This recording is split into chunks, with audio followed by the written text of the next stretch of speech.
दोस्तों आज हम 2019 में आई Russian movie son of rich को एक्सप्लेन करेंगे, जिसमें एक बहुत बड़े अमीर बाप का बेटा जिसका नाम ग्रीशा है। ग्रीशा अय्याश लड़का है। उसका दिन पार्टी, क्लब, लड़कियां घुमाना, लोगों से बदतमीजी से बात करना, सारा दिन नशे करने में गुजर जाता है। ग्रीशा बहुत घमंडी है, इतना कि वो दुनिया की हर चीज पैसों से खरीदता है। उसे दूसरों के इमोशन से कोई फर्क नहीं पड़ता। ग्रीशा का बाप अपने बेटे को बदलने के लिए क्या क्या करता है, तो चलिए इस मजेदार कहानी को जाना जाए। पर दोस्त, चैनल सब्सक्राइब जरूर करना, क्योंकि तुम मेरे लिए बहुत खास हो। ग्रीशा रोजाना की तरह पार्टी के बाद एक लड़की के साथ गाड़ी बहुत तेज से चला रहा था। ओवर स्पीड की वजह से एक ट्रैफिक पुलिस वाला ग्रीशा को पकड़ लेता है और ड्राइविंग लाइसेंस मांगता है। पर ग्रीशा ट्रैफिक पुलिस वाले के मुंह पर पैसे मारता है, तो ग्रीशा को बाहर आने को वो कहता है, पर ग्रीशा ट्रैफिक पुलिस वाले पर ही गाड़ी चला देता है। पुलिस वाला ग्रीशा को उठाकर जेल में बंद कर देता है। इतने में ग्रीशा के फादर शेरी आते हैं, तो पुलिस ऑफिसर कहता है कि तुम्हारा बेटा हद दर्जे का बिगड़ैल है। पुलिस ऑफिसर को उसने गाड़ी से कुचल दिया, उसका कुछ करो वरना एक दिन वो तुम्हारा नाम बदनाम करेगा। वो गुस्से में ग्रीशा को अंदर से पकड़कर बाहर घसीटते हुए लेकर आते हैं। वो ग्रीशा पर चिल्लाते हैं, पर ग्रीशा अपने फादर के सामने बेफिक्री से सिगरेट पीने लगता है। वो कुछ भी करने में असमर्थ थे, क्योंकि ग्रीशा को अपने बाप के पैसों पर घमंड था। उसे लगता है कि उसके फादर उसे कभी भी लाइफ में कुछ नहीं कहेंगे, क्योंकि वो उनका इकलौता बेटा था। ग्रीशा के फादर कुछ दिनों बाद अपनी फ्रेंड सोनिया के पास जाते हैं, जो फिल्म्स और सीरियल्स बनाती है। दूसरी तरफ शेरी अपनी बात सोनिया को बताता है कि उसके बेटे ने उसका जीना हराम कर दिया है। वो उसे सुधारना चाहता है। अगले दिन सोनिया शेरी को अपनी न्यू मूवी की रिहर्सल में लेकर जाती है, जहां एक आदमी फांसी के फंदे से लटक कर सीन्स की प्रैक्टिस कर रहा था। शेरी को ये सब रियल लगता है। वहां पर दिखाते हैं कि एक आदमी अपनी उंगली काट रहा था, उसको वो भी रियल लगता है। सोनिया यहाँ पर ग्रीशा को सुधारने का एक रामबाण इलाज बताती है। शेरी जब ये प्लान सुनता है तो वो सोनिया को हाँ कह देता है। कहता है कि पैसों की चिंता तुम मत करो, मुझे बस अपने बेटे को सुधारना है। अगले दिन ग्रीशा रोजाना की तरह पार्टी में जा रहा था, पर एक आदमी उसे बेहोशी का इंजेक्शन लगा देता है। जब अगले दिन ग्रीशा की आंख खुलती है तो ग्रीशा अपने आप को घोड़ों के अस्तबल में पाता है। ग्रीशा को कुछ समझ में नहीं आता है कि ये क्या हो रहा है। इतने में एक लड़का उसे 2 लात मारता है और कहता है, नालायक, मालिक ने तुझे घोड़े तैयार करने के लिए कहा था, तूने तैयार किए? इस लड़के का नाम टॉम है। ग्रीशा को फिर कुछ समझ में नहीं आता कि ये कौन से घोड़े की बात कर रहा है। टॉम फिर से उसे कहता है कि कल रात को तुमने घोड़े तैयार क्यों नहीं किए? ग्रीशा कहता है कि मैंने तुम्हें तो आज तक नहीं देखा, मैं तुम्हें पहली बार देख रहा हूँ। इतने में वहां का लैंडलॉर्ड अपने असिस्टेंट को कहता है कि ग्रीशा को चाबुक से मारो, क्योंकि ये बदतमीजी से बात कर रहा है। ग्रीशा पर चाबुक पड़ते हैं। टॉम ग्रीशा को अंदर लाता है और कहता है कि मालिक के आने से पहले घोड़े तैयार कर लेना। ग्रीशा कहता है कि तुम हो कौन? तुम्हें नहीं पता कि मेरा बाप बहुत अमीर है, मुझे बस एक फोन करने दो, तुम सबकी मैं खटिया खड़ी कर दूंगा। टॉम कहता है कि फोन क्या होता है, जल्दी से घोड़े तैयार करो वरना तुम्हें मालिक काट देगा। ग्रीशा वहां से भागने लगता है। हम देखते हैं कि वहां की जगह बहुत पुरानी थी। ग्रीशा को लगता है कि शायद उसे आदिवासी पकड़ कर ले गए हैं। ग्रीशा के भागने पर वहां के मालिक ग्रीशा को फांसी देने लगते हैं। तभी वहां पर फांसी से पहले मालिक की बेटी आती है और कहती है कि पापा, आज मेरा जन्मदिन है, आज तो किसी को मारने से रहने दो। इतने में ग्रीशा मरते मरते बचता है। इतने में वहां हम सब उस गांव के एक पंछी को देखते हैं, जो बिना पंख फड़फड़ाए उड़ रहा था। और ये कोई पंछी नहीं, बल्कि फिल्म शूट करने वाला ड्रोन था। और ये सब एक नाटक था, जिसे ग्रीशा के फादर शेरी और फिल्म प्रोड्यूसर सोनिया ने तैयार किया था, ताकि ग्रीशा को सुधारा जा सके। क्योंकि अगर ग्रीशा आदिवासी की तरह रहेगा तो उसे लोगों की इज्जत करनी पड़ेगी। और ये गांव के सब लोग एक्टर थे और ये सब एक्टिंग कर रहे थे। ये सब हिडन कैमरा माइक्रोफोन से सब लोगों पर निगरानी रख रहे थे और उन्हें सिचुएशन दी जाती है day by day, big boss की तरह। और अगर यहाँ पर कुछ भी गड़बड़ हुई, ग्रीशा को शक हुआ कि ये सब कुछ फेक है, तो वहां पर एक गन भी है जिससे उसे बेहोश किया जा सकता है। इधर ग्रीशा को अभी कुछ भी समझ नहीं आ रहा था, ये हो क्या रहा है। उसे लगता है कि शायद उसे आदिवासी पकड़ कर ले गए हैं, क्योंकि ग्रीशा को यहाँ कुछ भी अच्छा नहीं लग रहा था। उसे नींद नहीं आ रही थी, उसे खाना भी अच्छा नहीं मिल रहा था, जमीन पर सोना पड़ रहा था उसे। उसकी हालत बहुत खराब हो चुकी थी और उसे खेतों में टॉयलेट करने जाना पड़ता है। एक दिन ग्रीशा बैठा हुआ था, अचानक वो रोजी के रोने की आवाज सुनता है। ग्रीशा रोजी के रोने का कारण पूछता है और रोजी कहती है कि उसका बाप उसकी शादी अमीर बुढ़े से करवा रहा है। ग्रीशा कहता है कि ये तो सही है, बुढ़े के मरने के बाद उसकी सारी जायदाद तुम्हारी होगी। इसके बाद ग्रीशा एक दिन वहां मुर्गी चोरी करता है।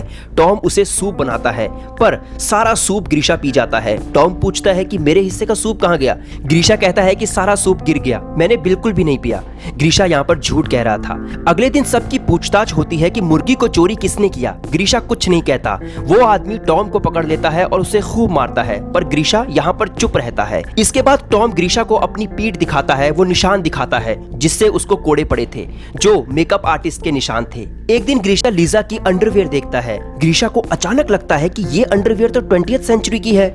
वो लीजा के पास जाता है और उसे अंडरवियर दिखाने को कहता है। वो कहता है कि तुम्हारे पास ये अंडरवियर कैसे आई। तभी वहां दूसरे आर्टिस्ट उसे पकड़ देते हैं और लीजा वहां से घोड़े पर से चली जाती है। और यहाँ पर कंट्रोल रूम में शेरी को बहुत गुस्सा आता है कि उसका बेटा इतने दिनों में भी नहीं बदला। आज भी वो लड़कियों को बुरी नजर से देखता है और उन्हें मारता है। वो ये सब बंद कर देना चाहते हैं। इतने में वहां ग्रीशा लीजा से माफी मांगता है।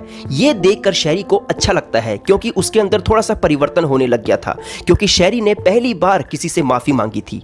इसके बाद गांव में एक फेस्टिवल होता है जिसका रिवाज ये होता है कि जिसके साथ तुम प्यार करोगे वो तुम्हारा लाइफ पार्टनर बन जाएगा। ग्रीशा रोजी को चुनता है।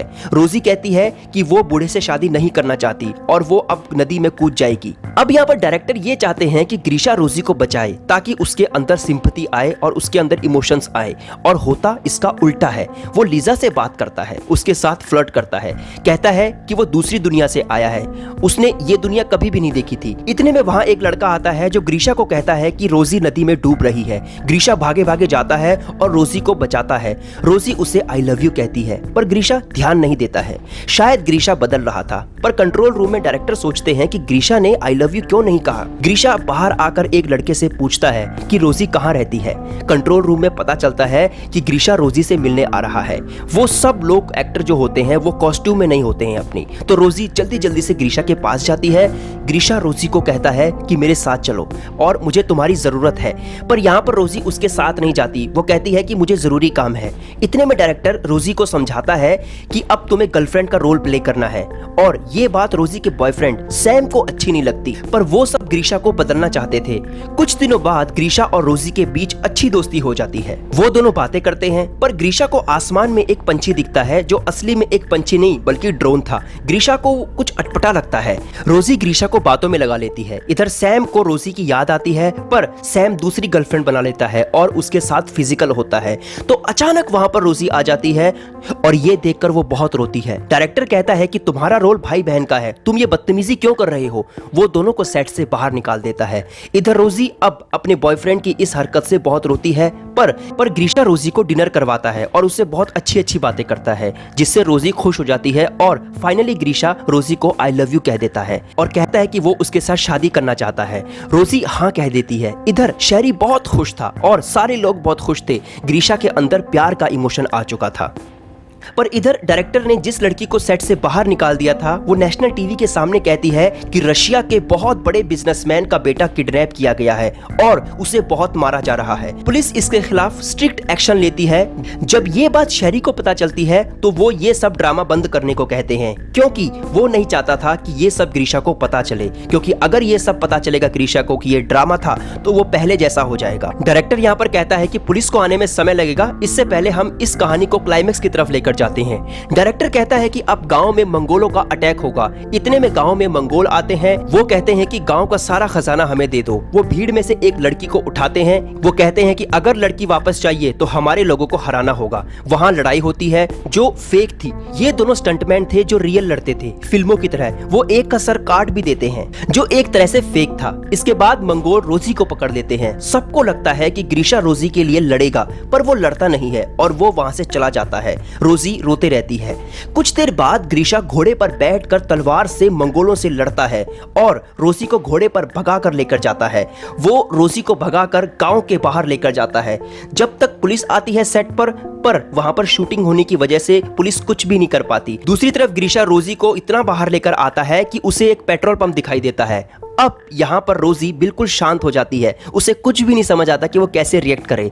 पर इतने में वहां पर क्रू मेंबर आते हैं। वो ग्रीशा को बेहोश करने वाली गन से शूट करते हैं।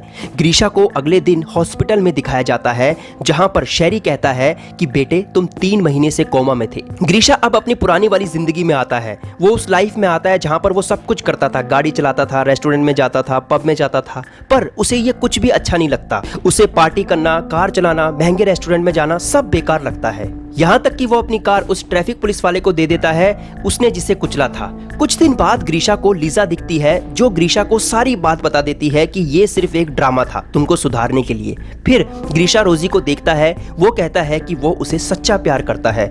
इधर शैरी और सोनिया की भी शादी हो जाती है और ग्रीशा और रोजी की भी शादी हो जाती है। फिर हम देखते हैं कि ग्रीशा अब अमीर बिगड़ैल बच्चों को सुधारने के लिए वही सेट बनाता है और वो उन बच्चों को सुधारेगा, और इसी हैप्पी एंडिंग के साथ ये फिल्म यहीं पर खत्म हो जाती है। वीडियो अच्छी लगे तो लाइक, शेयर और चैनल को सब्सक्राइब करना ना भूलें। Thank you so much.